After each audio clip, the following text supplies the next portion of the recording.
And a shout out to all my passport bros, the Black Men Travel Movement. And my name is Ed. I'm from Ed Travels. And I'm responding to a couple of comments and actually a message that I got from an individual who seemed to have some, I don't know why he even cares, but he seems to have some problems with Passport Brothers, the Black Men Travel Movement. So I felt it necessary to address these simply because I wanted to clear up some very glaring false statements and misconceptions concerning this. And my goal is to do it in a way that I'm not going to call you no names. I don't gain anything from putting you down. I'm not chasing clicks. I'm not chasing subscriptions. I'm not even really after all that. So I'm just giving the facts. First of all, I have been traveling for well over 25 years. So this ain't new for me. This isn't something I just jumped on. Matter of fact, I'm on my second, at this particular time, second or third passport book because I used it up. And I just wanted to address it because now all of a sudden it seems to be in this space, especially on social media, that this Passport Brothers movement is, getting some slings and arrows from a bunch of different sources. So let me start at the beginning. Now that men and women have been traveling around the world for years, long before this whole Passport Bros thing came up. That's a fact. 17% of black people travel internationally in America. Out of that 17%, only about 4% of that are black males. Like when I traveled to Portugal and Italy and some of these other places, I didn't see many brothers. I saw, a bunch of sisters, but I didn't see a bunch of brothers. But now that black men are starting to get their passports and exercise their options to travel, date, marry, open businesses overseas, it's becoming a problem for some people. And I'll say that, and I want to make sure I note that. For some people. I'm not generalizing here. I'm not saying all this group, all that group. That's not fair. I'm not doing that. I'm talking to the ones that are barking at me and the other brothers. That's who I'm talking to. So this is addressed specifically to you. Number one, in order for a brother to travel overseas, he can't be dusty and broke. Number one.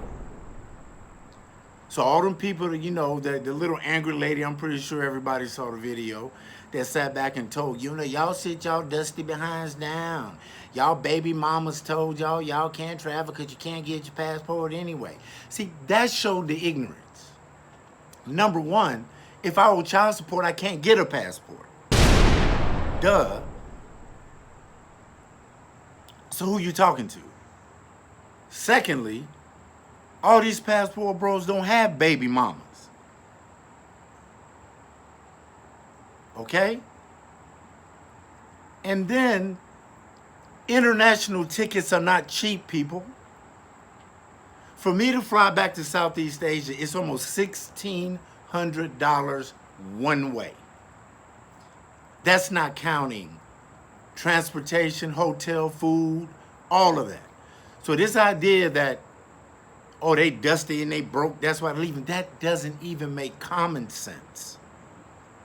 The reality is, the men that, like my grandmother used to say, the men that got some business about themselves, the brothers that have worked and retired or are still working a good job, that might not meet that 6 figures, 6 feet tall, 6 inches matrix that a lot of modern women are putting out there.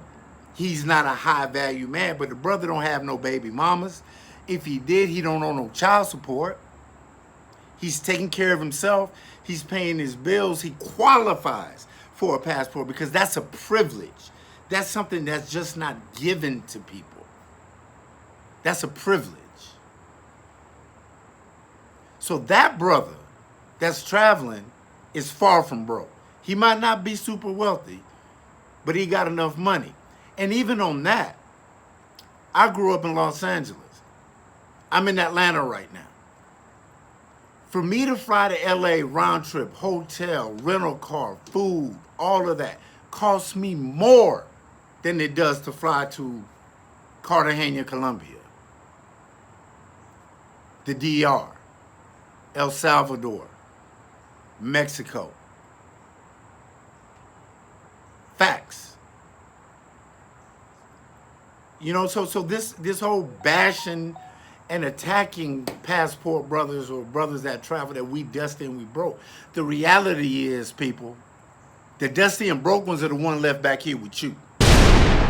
Those are the ones that you got to deal with because we gone. We've decided to pack up and leave. And that brings me to the second point, foreign women, because this is one that people love to chime in on, both men and women. Number one, how many of you have actually been to the country and met those women that you're talking about? I'd love to hear that. How many of you have been there? You bashing Brazilian women, Colombian women, Dominican women, you know, Asian women. Have you ever been there? Have you ever been there? 9 times out of 10, the answer is no. Number two, this is not so much a black man, foreign woman thing. It's a black culture here in America and a culture in that country. And I'll explain that. Number one, a huge amount of women here, not just black women, I'm not going to just say one group, but predominantly women here are raised to be independent. Have your own money, your own car, own house, own all of that. Get your master's, your PhD degree, this and that, all of that. So all through her childbearing years and all of that, she's focused on a degree. And then after she gets all the material things, now it's time for her to fit a man in her life, to follow by her rules, her expectations, her demands. Whereas in a foreign country, culturally, from the time she's a little girl, she's raised to be a wife. Facts. She's raised to be a wife. Loving, nurturing, accommodating, cooperative. And for all those people that say, oh, these are weak women that they running over, calling them out their names. You ever go to Southeast Asia, you go to Vietnam, Cambodia, Thailand, and see how those Asian women work. They run all the food stalls, the restaurants, the massage parlors. They staff the hotels, the cleaning staff. They're the ones that are driving that economy. And to call them weak is just totally rude and disingenuous because you've never been there. They keep that country going and take care of their families. But that foreign woman is raised to be a wife. She's far from weak. Doctors, lawyers, all of that. But see, her idea of success and happiness in life is totally different from a lot of women here. I was watching a video of a woman that said that in order for a man to be with her and marry her, he had to buy her a $200,000 engagement ring. What is the matter with you? Seriously? Oh, if he can't take me to dinner that costs $400 at least, and he ain't driving this and he ain't making that and he can't spoil me, because he's going to have to buy my cooperation. He's going to have to buy me being quote unquote submissive. He's got to earn that. That brother got to jump through all these hoops and meet all these demands before I become feminine at all. Really? Yeah, I'm sure you can find him. Plenty of them out here. I'm pretty sure you can find him. But for me, I'm going to go somewhere where I'm welcomed, embraced, and appreciated. You know, because I'll give you a prime example. Going down to Colombia and going out on a date with a regular girl. And I'm going to get to that in a minute when people talk about tricking. A regular woman that has a regular job, we're going on a regular date. Number one, I took the time, I put in the effort to learn Spanish. so I can speak the language with her.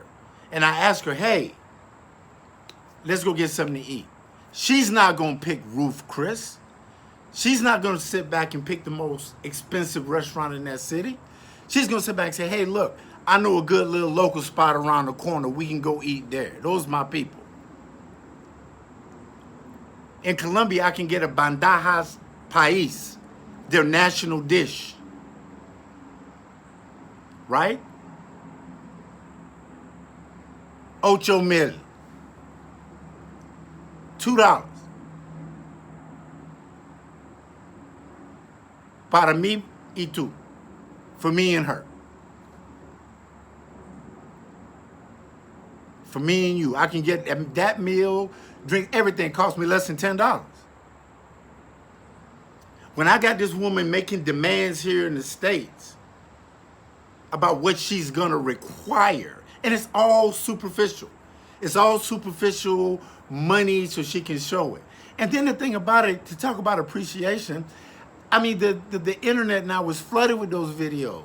I saw a little chick on TikTok celebrating how savage she was because she got some dude to order her DoorDash for her and her boyfriend. Oh, girl, he all around me. He in the friend zone. He ain't gonna never get none. But shoot, girl, he ordered me Thai food for me and my man. See? Games. Manipulation. But if you want to do it, do it. That's on you. That ain't for me. That woman wants me, first of all, because I'm a good man. Secondly, because I can help elevate her life. If she got kids, fine. I don't care.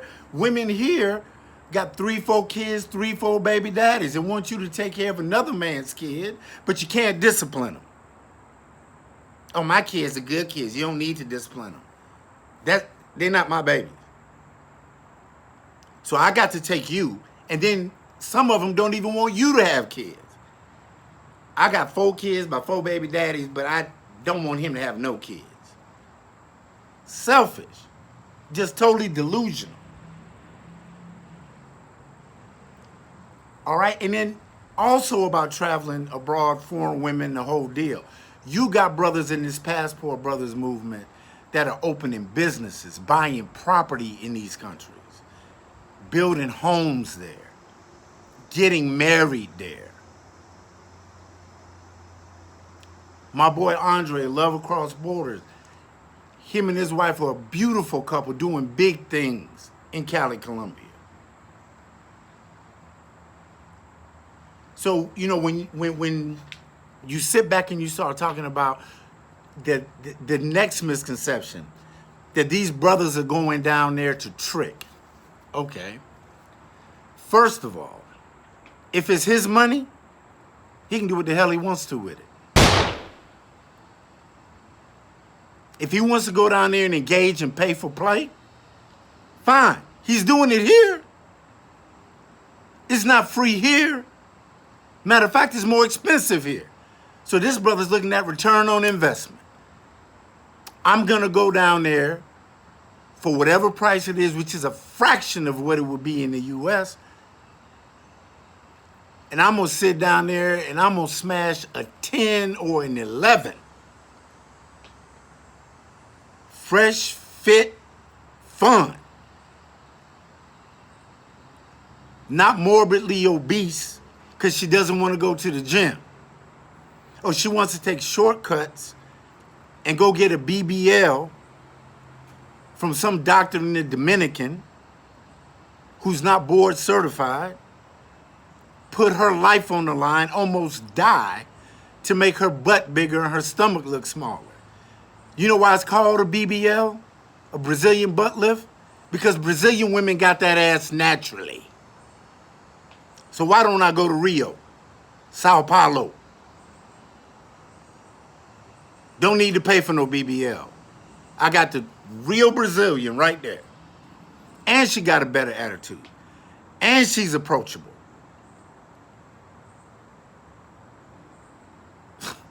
It blows my mind that people are speaking on something they know nothing about. And on that note about foreign women, oh, you bring her back here And that's all they want to do. They want you for your green card, for the green card, your passport, and your money. Number one, you just don't take a foreign woman to the airport and buy her a ticket and she flies back to the United States. There's a thing called immigration and something called a visa. And there's several different types of visas. But of course, a lot of these people out there popping off at the mouth don't know nothing about that. K-9 visas, fiancé visas, where you got to go to your embassy with her, have an interview. Do you really know him? You know, what's his birthday? How old is he? Does he have any kids? What are those kids' names? How long have you been in a relationship? Can you have proof that you've been in a relationship? Do you guys own a home here? Does she own property here? Because they want to know that it's not human trafficking. Ding, ding, ding, that it's not human trafficking. Secondly, the U.S. doesn't want to be responsible for her. You bring her over here, something goes, go left with you two, she's stuck here. Now the U.S. responsible for her. Oh, but they got some for that too. I don't know the exact name of it, but it's a form of financial responsibility. I know that they have it in Southeast Asia. You as the man, as her sponsor, basically sign a form saying, I'm responsible for her financially, even if we break up. So that means she can come after you for spousal support, whether you married or not, in order for her to get that visa to come to the U.S. So it ain't like you just coming to the airport with some chick and they letting you on the flight. See, that lets me know you ain't been nowhere. You're talking out of your fourth point of contact. You don't even know what you're talking about.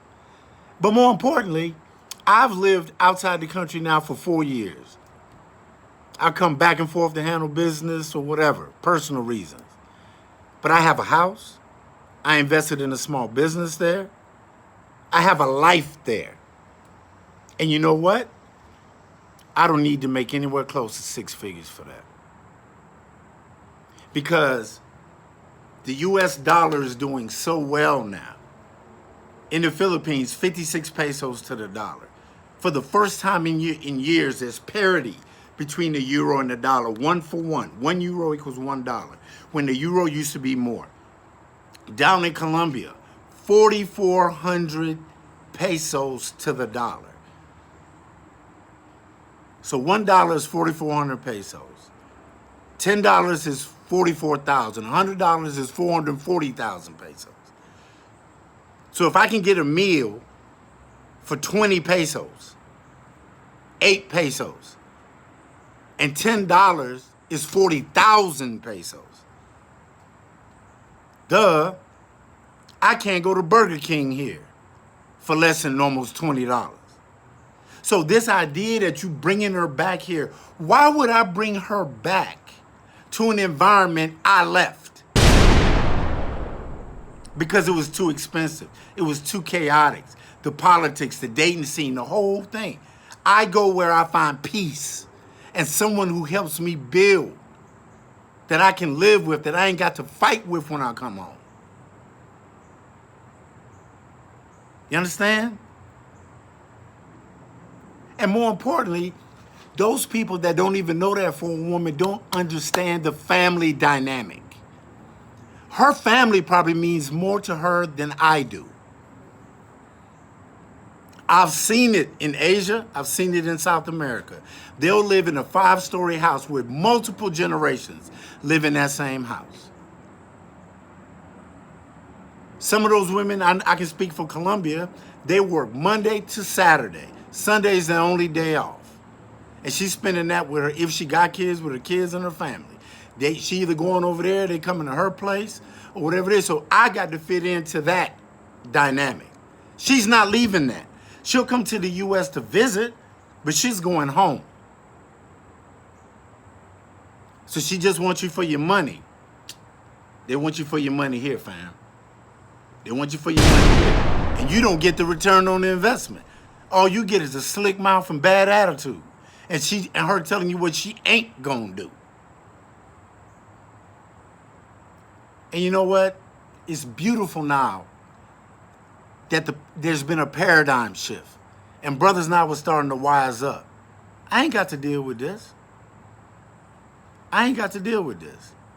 How you gonna call me a lame, dusty, broke, and then ask me to stay here? That's just plain stupid. And about tricking. So this whole thing about, brothers are going down there just because they tricking.